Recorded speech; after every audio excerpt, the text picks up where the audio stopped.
Governor Punjab سردار سلیم حیدر کہتے ہیں وزیر اعظم کو بلاول بھٹو کے تحفظات پر سنجیدگی کا مظاہرہ کرنا چاہیے، ایسا نہ ہو چیزیں ہاتھ سے نکل جائیں اور سسٹم، جمہوریت اور دونوں جماعتوں کا نقصان ہو۔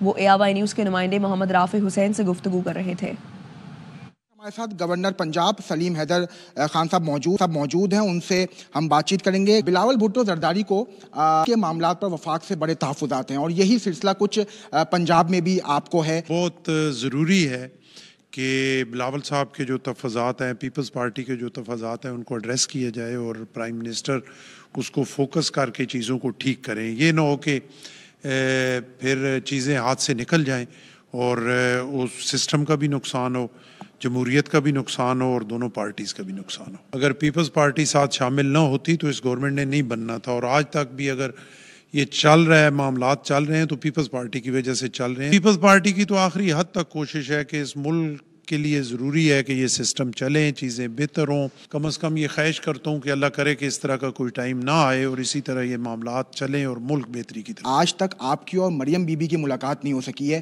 کیا معاملات میں کہاں ڈیڈ لاک ہے؟